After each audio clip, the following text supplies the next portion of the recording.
This is episode 153 of the Andrew Hines Real Estate Investing Podcast.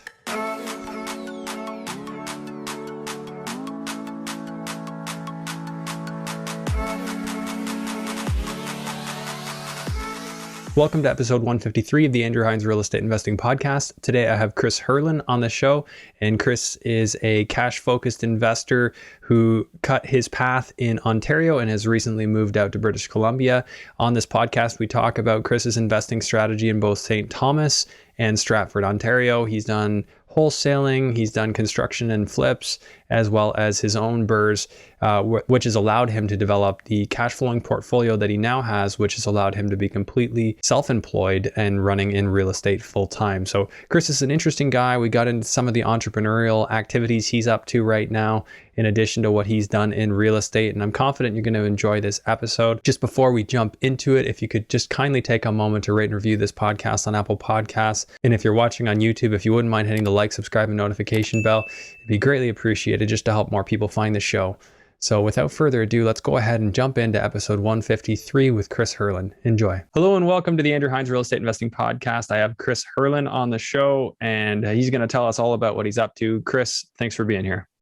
Hey, thank you for having me here, Andrew. It's a pleasure being here with you tonight.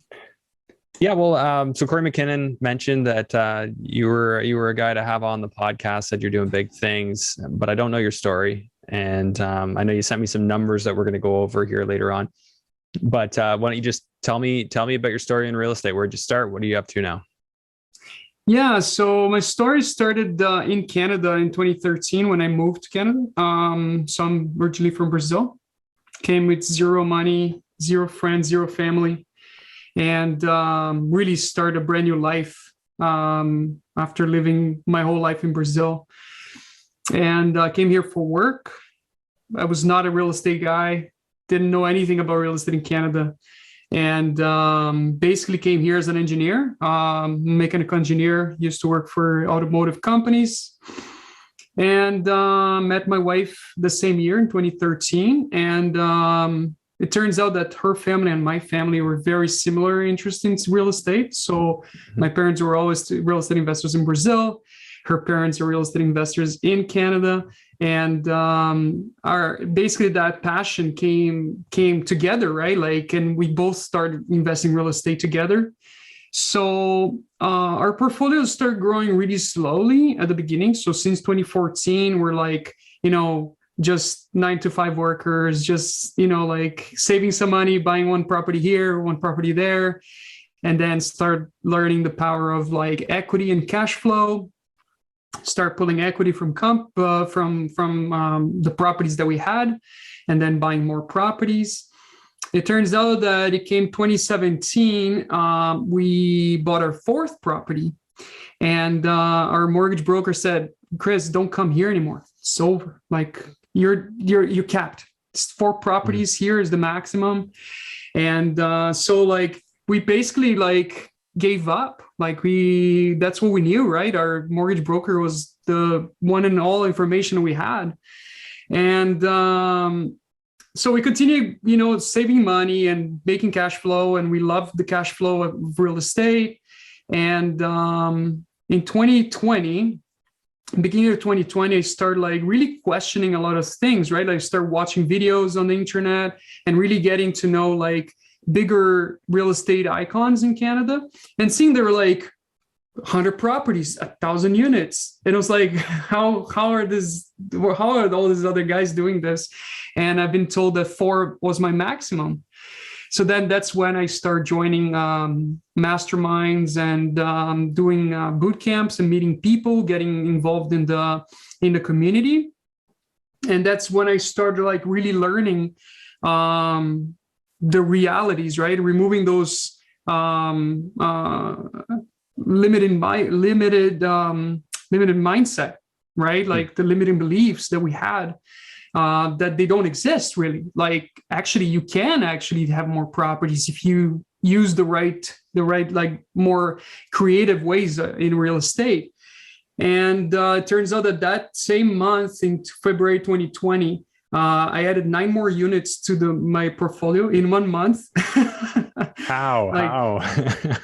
so power of like using more equity, really going towards more creative ways. So I have more JV partners. So we bought 3 multifamily homes that added nine total units, more than doubled what I had, right? Like in 1 month.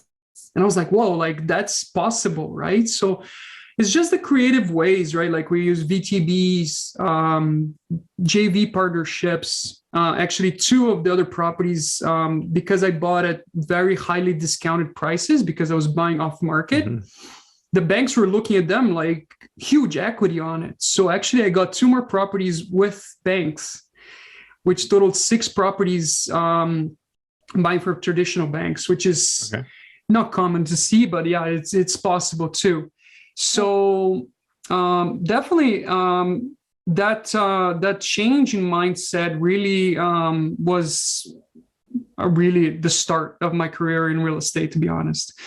Especially when hit April hit, and then COVID hit Canada. And after 17 years being an engineer, I was laid off from work for the first time in my life. And wow, that was like super uncomfortable. It really got to the point that I was like, what am I going to do right now? Right? I had 6 properties. I have a family, 2 kids, and had to find a way to face those storms, right? And really reminded me like that the inner thing of us facing storms. And I'm not sure if you ever heard the story between the bison, the difference between the bison and the cow, how bisons and cows face storms. So basically, it's a very old story in the States, in Colorado. Because of the plains in Colorado, they can have like the bison and the cows in the same area. And when cows see the storm coming from the west, the cows actually start running towards the east. They get scared and they start running towards the east. Turns out the cows don't walk very fast, right? Like, so they actually, it turns out that the storms pick them up and they're walking with the storm, right? Increasing the amount of pain, increasing the amount of like, increasing the amount of all the problems that they have, right? So they're staying more within the problem that they need. Turns out that the bisons, they do completely different. They actually, when they see the storm coming, they look at the storm and they go run towards it, which reduces the amount of like pain, reduces the amount of time in the problem, right? So what I started thinking at that time is like, don't run, don't avoid it, don't hope it goes away, take it head on, right? So I took it head on and I said, I'm going to jump right into real estate. And I'm going to forget about the problems. I'm going to basically face them and just go towards it. And that's when the knowledge that I got in real estate, really like I start applying them and I start wholesaling. I open a wholesale company and then start learning more about the power of buying properties in a high amount of equity. And I start flipping them. So instead of wholesaling those properties, I start flipping them. So really got a lot of connections on that. Okay. Where are you doing this all out of? Like, where's your location? So I was doing at that time, like around St. Thomas area. So I was all over. So I was mostly in St. Thomas, but I used to live in Stratford, Ontario. So I had a few properties in Stratford, a few properties in St. Thomas. So I was flipping what was more interesting for me in that region. Okay. Is that your focus now still, St. Thomas? Right now, I moved to BC. That was my dream. So after doing all this and really getting my business to where I wanted to be, my dream to be was in BC. And that's when I started moving my business towards the tech industry. How do you mean moving your business towards the tech industry? So basically, my engineering mind always kept thinking about how to provide more value or how to create more value by doing things that are can be used by more people, right? So flipping homes was a means to an end for me at that time. So flipping homes generated enough cash flow and profits that I could actually build something that could help more people to succeed or to have more access. So my whole life engineering was always trying to find ways to streamline processes and doing different things, right? Like creating new things. And that's when I start thinking like traditional real estate is really inefficient, in my opinion. It's really inefficient. The processes we have right now are really like outdated, in my opinion. And that's when I start thinking in a way that we could actually streamline more of the process and creating more value, more access to everyone instead of only a selected amount of people. And that's when I start doing more moving to tech businesses, trying to figure it out how to create that value and really move towards that area. So you're creating real estate solutions for tech? Yes. For exactly. Tech businesses? For creating a tech businesses that serves the real estate community. Oh, you're creating a tech business that serves real estate. Exactly. What kind of product will you be offering? So I'm creating a two-sided marketplace dedicated to real estate. So it's a managed two-sided marketplace for real estate. So what it does is basically we create an area or a platform that buyers and sellers can connect between each other and create value after that, towards that. So today, any two-sided marketplace that's existing in Canada, they're non-managed. So like I would say the Kijiji, the Facebook Marketplace, and etc. Those two-sided where you connect buyer and seller, which are not safe, like because they're not managed, right? So anyone can go there and put their properties or sell their properties, buy their properties, which creates a lot of unsafety, like basically scams and all that we hear. Like all the time, I heard horrible stories of people like getting scammed multiple times in rentals, by paying for the rental deposits and putting losing the deposit. Yeah. Those people get arrested though. I know a guy, it happened in his apartment and the guy who did it got arrested. 100%. And it happens very often, right? More often than we want to happen. And so knowing that real estate for Canadians, like I was reading, 76% of Canadians, they have most of their wealth sitting on their properties. Okay. Yeah, I would agree. So, or even more, I would say 76% minimum. And when I think about that is basically when you have no other options other than what is traditional real estate, which is realtor, which I don't think is a bad option, but it's at least people want to have another option too, to sell their properties on outside of MLS. And the only option they have is going to a Kijiji, a Facebook Marketplace, not to have to pay the commissions. Okay, yeah. Now, not having the safety. Yeah, so I mean, but on a purchase, it's harder to do that scam. I get how people could do that with rentals because, you know, when somebody's looking to rent a property, like they just ask, absolutely, you know, where do I send the e-transfer? And they actually never actually verify the lease that they signed. The name on the owner is actually who owns the property. And most people don't have the ability to even confirm that. But how does that happen? You know, how much of an issue is that for homeowners or people trying to buy and sell off market? Like, wouldn't you say most people who try and buy on those avenues are kind of savvy to begin with?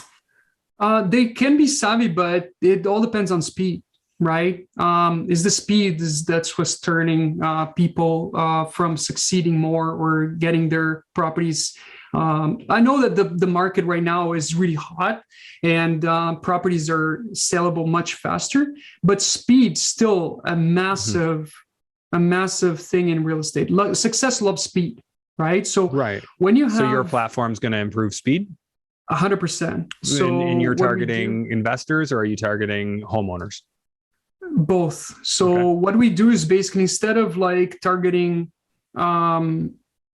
customer or clients or buyers or sellers with the shotgun by going with like email lists or Facebooks or Kijijis, you're basically shotgunning everyone, right?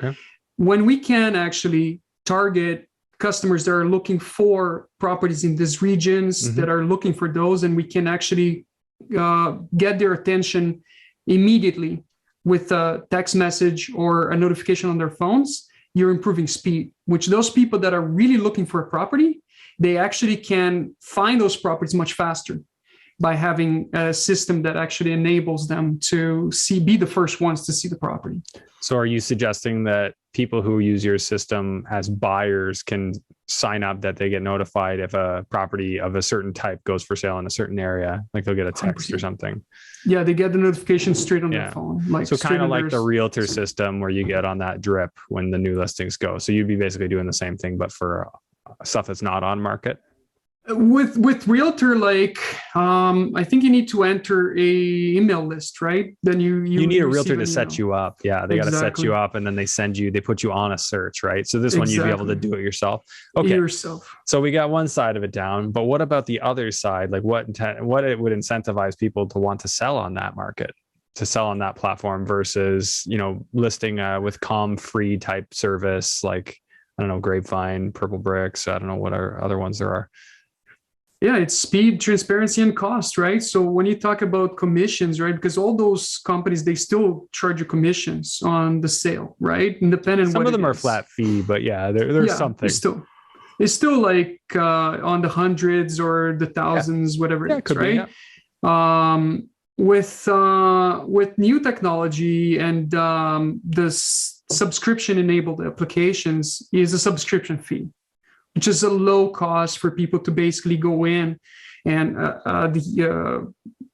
be in a platform that allows you to do all those things for a subscription fee. Okay, so they pay the subscription fee and they can post. And do people on the buyer side need to pay subscriptions too? Absolutely. So like it's because it's a solution that we provide verified supply and verified demand. Okay. So it's almost a membership to be in this platform where you have access to verified buyers or sellers. So providing value for both sides. And how do you verify a buyer or seller? So verified sellers, which KYC. So KYC, I'm not sure if you've ever heard about KYC. Know your client. KYC is know your client, know your customers. So banks use that. They provide IDs. So basically, when you go to the bank, they ask for you 2 pieces of ID. So we have proprietary solutions that we can verify those people. Not only that, but also with the application having like the recommendations and ratings. Yeah. So each one can rate each other, and basically you increase the amount of information that the other sellers or buyers will have when they make a decision. Interesting. Yeah. So kind of maybe pulling on a little bit of what Airbnb does, verify who that actually is. Yeah. Absolutely. I mean, it can definitely help a little bit, right? It'll be interesting to see, like, have you done like a test of this yet? Have you launched a version of this? It started today, actually. Yeah. Starting today. Okay. Perfect timing. Perfect timing. Can we get some real-time results here? You got any sales closing? So guess we won't know, right? Yeah, we won't know today. But right now it's free for testing. I really want the people to get into the app and give me feedback. So I'm giving that opportunity for people to really use it, abuse it, make your suggestions and everything else for free. Okay. And add value, right? And add value to my users and add value to the company too. Very cool. Okay. So how long have you been out in BC? I moved to BC 4 weeks ago. Oh, okay. So it's fresh. Did you buy it? Are you living in a house you bought, or did you rent something? No, I'm renting. I'm renting a house in front of the beach. That was the dream of mine, to be in this area here. So very cool. And is the plan to buy real estate out there? Yes, in the future. So right now I'm really focusing on really getting the app and the business up and running, and really moving to buying and holding real estate here. Yeah, so developing. Interesting. Yeah. So this is more of an entrepreneurship and real estate investing episode. I mean, because obviously your issue out there is the cash flow is so much harder, right? And I'm sure you've done some market research in the area. Maybe you have some thoughts on that you could share. Absolutely. So BC is an interesting market because most of the houses here that I've been looking at, most of them, they have an option for a second dwelling. Okay. Like this is unbelievable. Like it's really common because BC, especially in the area that I am in, the Okanagan Valley, is really like touristy. So people come here for like from Alberta. A lot of people come this area for traveling. Like there's beautiful beaches, beautiful mountains. So people come here. So most of the houses that I've been looking at, even in the millions, they have always a secondary way income generation. So I was looking, this was out of my zone right now, but it was a house that is on a 16-acre lot and is a massive house, log house. They had 2 basement units renting at $1,500, and they had inside their property along the cherry trees and everything else that was generating income. They had another house that they were renting for $2,500 a month. So this is a $7 million house that generates income in every single level. Very cool. Through the cherry trees, through housing, and the basement. How do the cherry trees make money? Are they charging admission for people to come pick cherries? So there are companies here that are paying. Actually, that's unreal here. The amount of fruits and amount of juices coming from those fruits, from those cherries. So that those cherries alone, planting those cherries brings $200,000 in revenue for those people that are planting those for selling those cherries a year. Okay. Wow. So that's what I've been seeing here in BC. How many acres though? How many acres did they have? It was 15 acres of 15 acres made them 200 grand. 200 grand of like operating profit. Operating profit. Did they have to do it themselves, or they hired a company out? Like the company it's completely hired. Oh my God. Completely hired. Well, so get me into that business. Absolutely. It's because I was thinking, even if they have to pay for the collection of the cherry trees, I would believe that $30,000 coming from the income from one house, plus $30,000 coming from the income of the 2 basement units, $60,000 would pay those people to work on the cherry trees, and that the $200,000 in income for selling those cherries would come straight to your pocket. Oh, okay. So there would be some expenses. So that'd be more of a gross profit. Gross sales would be there, and then operating profit would be take off the operations. So still 100%. Cool. Net operating income, yeah. I think the equivalent to that here in Ontario is down in like the Brantford area near the Nutella plant. Like if you have a farm that does hazelnuts, absolutely. I think that you can make, I don't know what per acre you can get, but you can just lease out your farmland, or you could farm your own hazelnuts. Absolutely. And that's the thing here, is the area here is the warmest place in Canada, right? Like, so the warmest environment right now actually is 10 degrees. Like very nice. Pretty much in December. Which town? We didn't see any snow. It's Okanagan Falls. It's very close to Penticton or Kelowna. I know Kelowna. It's an hour from Kelowna. All right, is Kelowna north of you? It's north of me, yeah. Yeah, Kelowna's really going nice. South there. It's beautiful, yeah. Yeah. So that whole area is just so nice. Absolutely, it's beautiful here. So it was a dream since I moved to Canada in 2013, was to live in this area. Okay. I didn't know how I was going to do it, but I knew I was going to do it one day. Well, I mean, you came from a much warmer place, so absolutely it makes sense that you'd want to go to the place that'd be the warmest. And you're not far from pretty good skiing. And no, actually, the Big White is probably one of the best ski resorts in Canada. Actually. Yeah, how far is that? Like 2 hours? It's an hour and a half away from here. Yeah, that's in Kelowna. That's pretty cool. Okay, so as far as your income strategy, is this company like something you're relying on to work, or is this more of a passion project and your real estate is taking care of you at this point? My real estate is taking very good care of me. The profits that I made on flipping homes definitely set me up for financial freedom. Okay. So right now, actually, all the development of my application, my other business was funded by the profits of flipping homes. Yeah. And right now, real estate is really taking care of my monthly expenses right now, my cash flow. Okay. It's basically paying for all my bills. And the profits that I got from real estate is paying for all my investments. Okay. So your real estate portfolio, what's that look like at a high level? Like what you've got here, I guess is all in Ontario at the moment, right? It's all in Ontario. So I have a couple of single family homes. and a multifamily home that they're rented right now, and they're generating great cash flow. Okay. The multi, how big's the multi? Fourplex. Okay. Yeah. So you're in towns where it doesn't take a lot of units before the cash really stacks up, especially St. Thomas has traditionally been one of those towns. Wish I'd gotten in there a lot sooner.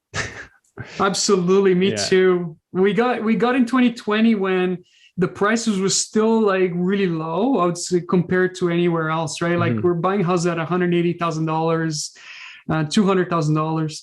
And when COVID hit, what we've seen was a substantial increase in price because the exodus of people from Toronto going to those areas. So all the houses we sold, I would say 90% of them were sold to Toronto people.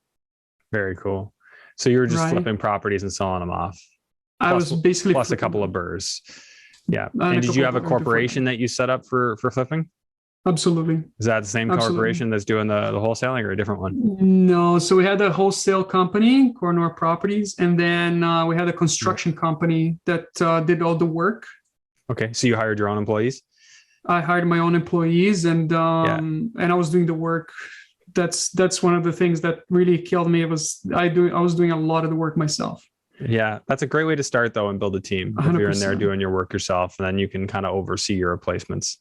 Absolutely. Absolutely. You can actually give more of a direction to the people, right? When you know what you're doing. Right. And they pick up on you and what you expect. Yeah. There's so many benefits to it, although it's, it feels like at the time a really inefficient use of time. Absolutely. It's just one of those necessary things for some people. I found it helpful when I did it. Absolutely. So you still have that construction company? The construction company is not operating right now just because there's not, I moved out. So that's, that was something that we didn't want to operate again for now. You should have told me. I could have hired your employees.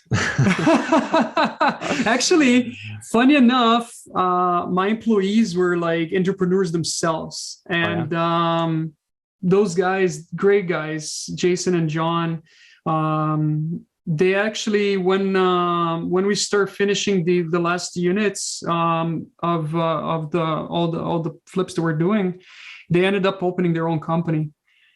Construction company? A construction company.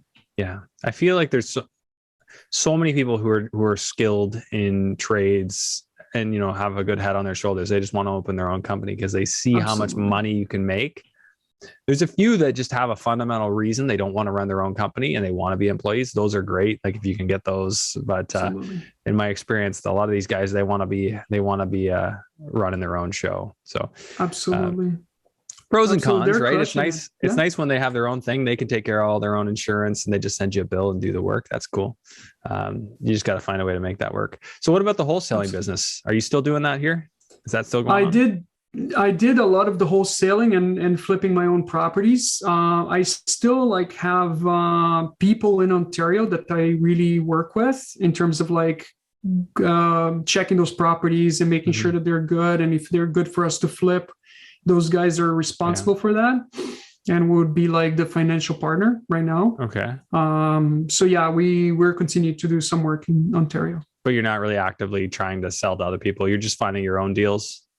I'm basically finding the own deals. If in case there's something that is not interesting for me, that is an interesting property, I still will contact some of my my good friends and stuff like that. But for now, the intent was basically buying, holding them, or basically buying them and flipping them. Okay. Yeah, that's. I mean, if you still can, what's the cash flow look like in St. Thomas? What can you still get today? What kind of deal would you look to if you were to try and buy something today in St. Thomas? So for buy and hold or for flipping? Well, I mean, you said you're trying to find a buy and hold. What would your criteria be? What would you be looking for, price point approximately, and what you would have to do to it? I'm assuming it'd be a BRRRR. Yeah, so really looking at the rental area, right? Depending on the quality and the location, you can get between $1,500 a month to $1,700 to $1,800 a month, depending on the property.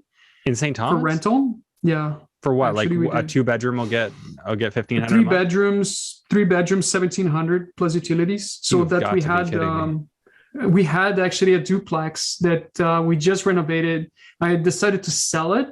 It was a duplex in downtown St. Thomas, and it's 2 3-bedroom units with laundry in each unit and all those things.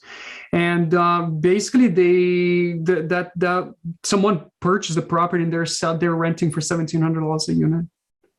Wow. So in Yeah, a 2-bed, but you said can get 15? three bedroom, yeah, 2-bedroom, like close Yeah. to 15, 30. It depends on the quality, of course. It's a fully renovated house. Yeah. And if you were buying in St. Thomas, would you be looking like, does it matter to you if it's legal, or are you just looking for something that functionally could work? Like, are you looking to add units? Like, I'm trying to get at what would you go out and look for?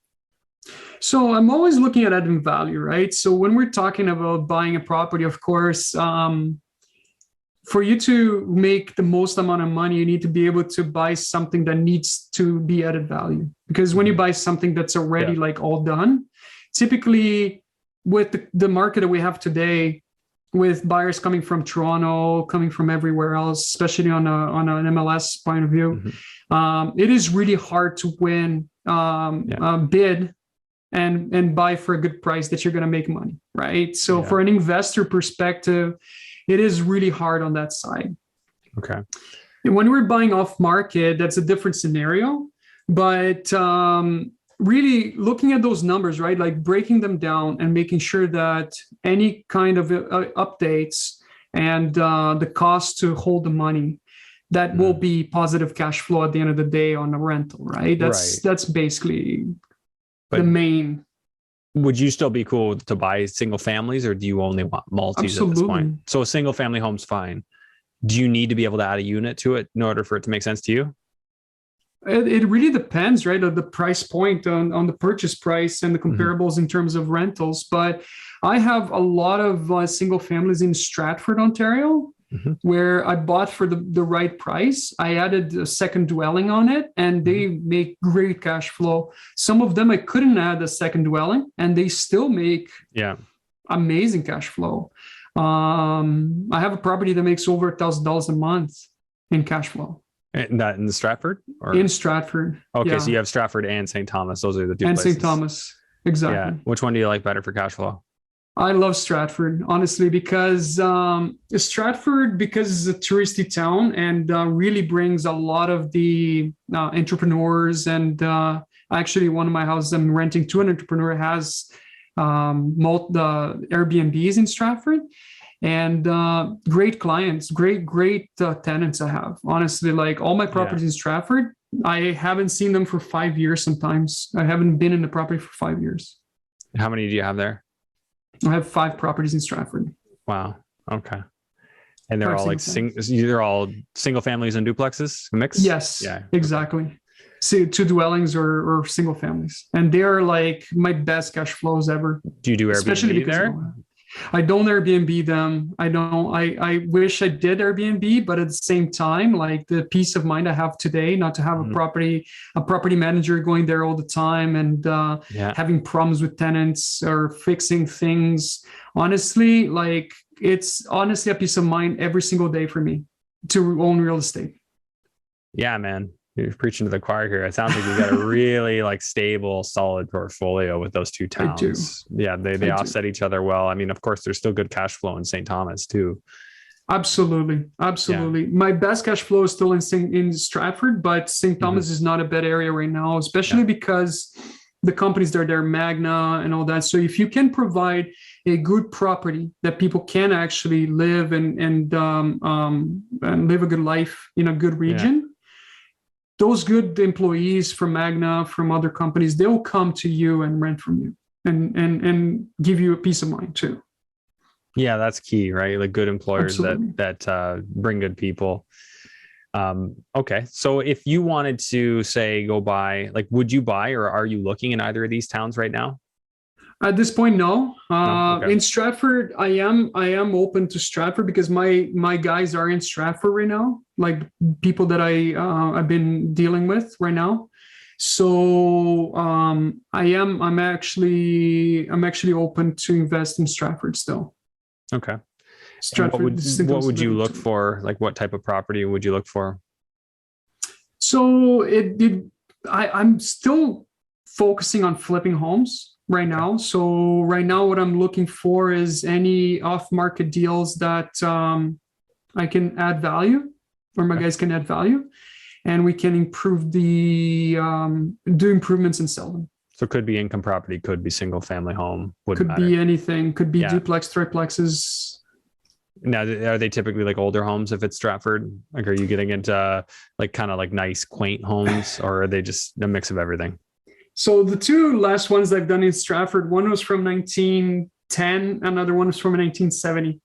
Yeah. So you have like a mix of everything. Now, distressed homes in Stratford can be pretty bad too, just because it's a town that really holds people in. Like, I believe that most of those properties that those two properties that I renovated and sold in August, I think the people that I bought it from, one was there for like 15 years. They were smoking in the house for 15 years. And the other one was for 30 years with 10 cats inside the house. Okay. So smelled really good. You can imagine the smell of those houses, right? So like very distressed, but really like there's a lot to be added value on those properties. But there is a mix of both ages. Would say like I found properties from 1800s up to like 2000s in Stratford. Okay. And various different ways to make those profitable. Absolutely. Especially buying low. Like right now in Stratford, there's nothing on the market for less than $2,000 for rental, even duplexes. Yeah. Even duplexes. It's unbelievable, the prices right now. Okay. So there's just a huge, if you can put units for rent, then you're laughing. Now I imagine a city like that though, is a lot harder to probably get intensification permits, to add units, and because they care so much about their character, their city, keeping it tourist attractive. So they're going to be a little bit more stringent. Would that be a fair assessment? Absolutely. So especially with the bigger homes, they typically are older, right? So when you look at those bigger houses, they're like from the 1900s, and Stratford has a massive conservation authority in there, like in terms of heritage areas, heritage conservation. So if you walk around Stratford, you see those houses with the plaques in front. My house, actually, my primary residence that I used to live, there was a plaque in front of it saying like, that's a heritage conservancy. You cannot change anything in the house. Even the windows, I had to replace the windows. I had to replace something that really looks the same, like with all the wood and all that. And so it becomes harder, especially because they want to keep that the look of the city the same. And adding units, definitely, it's a big endeavor to go through the city and make those changes. So is that typically not your attempt there to do the adding units, or you would as long as it wasn't a heritage home? Absolutely. So I have one property that's from 1970 that's like beside a golf course that had a double driveway. Is a perfect house for two dwellings, and I did 2 dwellings on that. So anytime that is possibility to do, why not, right? Like increasing value, increasing the cash flow. And you didn't have to deal with heritage there. So there was no... I didn't have to do any heritage or anything like that. Yeah, pick your battles. Absolutely. So it's more complicated in Stratford, or any town, right? Like in St. Thomas, we did a duplex conversion. It was a duplex, but it was not legal. So we had to do it. And the city was on top of us every single day. Okay. I was going to ask you a question. It's escaping my mind a little bit. Oh yes, you had some numbers you sent me. We were going to run through a deal. So where is this deal? And let's. I don't know if you got those numbers up. Yes, I do. Okay. Yes, what project was this? This was in St. Thomas. Was this a flip or a BRRRR? It was a flip. Okay. Let me open that again. Sure. But it was one flip that I've done to like beginning of last year. We did with 2 partners, and we got that deal off market from one of my partners. And at the beginning, like we're not concerned it was going to give us enough profit, because we're like really focusing on the 100 plus, like the 6-figure profits, like every single deal. So you don't want to do a flip unless you're going to make 100. not that we wouldn't do it, is basically we would put a lot more effort on the ones that are on the six figures. A lot more effort. Well, like no, basically hey, I don't those. blame you. I don't blame you. 100%. I've never been very motivated to do a flip that I didn't see like at least like 70 plus or whatever. Like you don't want to do it for a little because there's so much emotional energy invested in these, focusing on it, making decisions on them. But of course, there's other people on the other side of that spectrum, like Sean Allen, who will do, as long as he's guaranteed in his mind a $20,000 profit, he's doing it. But he's doing 30. So there's no way that guy's making all the decisions, right? He's delegating a lot of that out. Absolutely. He has a great team around him, right? Mm-hmm. So do you want me to share the screen with the deal? Or sure, man. Do you want to just talk about this? Well, we'll talk through some of the numbers. Yeah. We can try the screen share and let's talk through the basic numbers. Okay. Yeah. So we bought this property for $320,000, and at that time, beginning of 2020. Yeah. 2021. Sorry. The market was not so stable. Like it was like we sold a few properties for the 400s. So our estimation was like, we'll buy this property for 320, sell for 420, somewhere around that. And it was a simple flip. It was nothing. It was very cosmetic. We had to put one wall down, update the kitchen, finish the basement, things like that. So nothing cost? Like it's probably like $30,000 to $40,000 to do the renovation. Okay, somewhere around that. So that was the estimation that we had. And so the plan was do those things, and then the estimated total at the beginning, after all the renovations and everything else, the estimated was $50,000 profit. So you thought it was going to be worth what, 410? Yeah, somewhere around 410. For like selling price 450. So after the realtor fees, the lawyer fees, so we're very detailed when we do our calculations, when we do our estimations at the very beginning. So we go like how much is going to cost the holding costs, hydro, insurance, gas, property taxes. Who's going to be responsible for the renovations, how many days on the market that we're having the property until we sell it, and all those things, right? Interest costs. So after all those interest costs, the estimated profit was $51,000 for a $450,000 sale. So we started doing the project. The whole project at the end of the day was 87 days. So we're really strict in terms of like maintaining those 90 days barrier. So selling date estimated was 4/15. We beat that. We actually did it. Closing date at 4/15. Started in January. We ran all the numbers, and we did the project. At the end of the day, when we sold in May, in April, the market made a massive shift, and we ended up selling the property for almost $600,000. Oh wow! So you were like, say you were like 560 net on that. That's we had a profit of almost $200,000 in that property. Well, you can't complain about that. Yeah, that'd be 200 grand if you were 560 net after realtor commissions. So absolutely. Those are those nice ones that you can't always bank on. So that's great. So go ahead. Yeah, we were not lucky. Of course, the market shifted on the right time and all that. So like we could make those profits, but it really depends, right, on the market. It really depends on how many days you are in, the quality of the work, and everything else. Yeah, of course. What was I going to ask you? Oh yeah. So what's your partnership structure typically look like? I typically have a business partner. So another at that time, I was very active. So I did some of the money, the funding. I was looking for funding and all that. I was responsible for getting the funding, the down payment, and then a little bit of the active side. So I needed another active partner. Okay. And a money partner. So depending on the project, depending on how we structure it, I did a lot of deals where the wholesaler became partners with us. Okay. So we joined with them. You get the deal, we did the work, and we split the profit. Very interesting. Okay. So does the wholesaler fund it in that case, or you were funding it, wholesaler was bringing it? He funded the whole deal. So he would bring it and fund it, and you guys would do everything else. And sell it, and then divide the profit. See, I mean, I kind of like that. Everybody brings something to the table. Absolutely. Taking a piece of a lot of deals can sometimes be all right. You don't necessarily have all of just one or two deals. You can take a piece of 100 deals, and you're probably going to make more on the piece of 100 deals.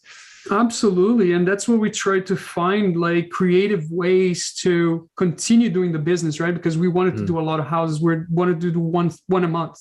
Mm-hmm. I ended up at the end of my season, I ended up flipping 16 properties. Yeah. But I had to really use the creative ways, right? Yeah. Partnering with great people that are going to do the work. They're going to be committed to it. Right. And also to find the properties, right, is another thing, right? We can find as many properties as we can. But if we join people that are already established in the business, they're already finding properties, they're already finding great properties, why don't we agree on a mutual benefit, right? Yeah, man, I love that. I think that makes a ton of sense. And sometimes it's just like, it's a boost, right? Like all of a sudden your business 100%. Just gets knocked into the next level, and then more good things follow. So absolutely. That whole thing about an object in motion, right? Absolutely. You have to get the inertia and just keep moving, right? Like don't stop. Yeah, absolutely. Okay, that makes a ton of sense. So Chris, anything you were hoping to cover that we haven't already spoke about? No, I think that, that's basically my life in real estate since moving to Canada, flipping homes, BRRRRing homes, and right now trying to help more people getting in front of this, right? Like, and changing a little bit, disrupting a little bit of the system. That's my goal. And trying to bring more value to everyone that's involved with me, like involved in my life. Very cool. Well, you've accomplished a lot, and it certainly seems like you're doing quite well for yourself. It's awesome to hear that you've kind of created that financial freedom in your life, and you get laid off and you make the best of it. So absolutely, yeah. Hit those storms, right? Like that. Oh, you're not the first story I've heard like that. Somebody who's really turned it on since all this stuff happened. So, if people wanted to reach you, where should we send them? So I'm on LinkedIn as Christoph Herlin. I'm on Facebook as Chris Herlin, and on Instagram as REI Herlin _REI with Domley. Yeah. I can send you the links if you want to put that in the screen. And a photo if you haven't already, just like a headshot. Absolutely. And we'll get all that stuff put together. Any words of wisdom you want to leave with the audience before we wrap up? I think, guys, like as I said at the beginning, don't run away from your storms. Like financial, whatever it is, your storm that you're going through right now, face them head on, head first. Don't waste, don't run away from those storms, because the faster you go across this storm, the faster you're going to see that sunshine and moving in the direction that you want to go in your life. Yeah, that's great. Great, man. I really appreciate that. And I would actually add to that, like, storm that can encompass a lot of things. Like it's like anything 100%. We ignore. A lot of people ignore those things that are a pain point, right? Whether if it's a financial issue, I know, speaking from experience, where things were tight and I wouldn't want to look at it. Never makes things better. It's always better to just look at it, face it, figure out objectively what you can and can't do. And then, what I realize is it's usually not as bad as you think. When you finally face it, it's not as bad as you think. There are ways around. There's solutions. So cool, man. Really appreciate that. Yeah. And when you find solutions to stuff, right, you take ownership. It's basically taking massive ownership to your life. Yeah. Because I guess that ownership implies responsibility, right? You have the ability to respond. Absolutely. You take control of your life. Perfect. Okay, Chris, thanks a lot for this. Great episode, and looking forward to sharing it. And I'm glad we had a chance to meet. Thank you. Thank you, Andrew. Okay. Have a great day. Talk soon. Thanks for tuning in to today's episode. Please make sure to share this episode far and wide. Help it help more people. I really appreciate you tuning in. I'll see you on the next one.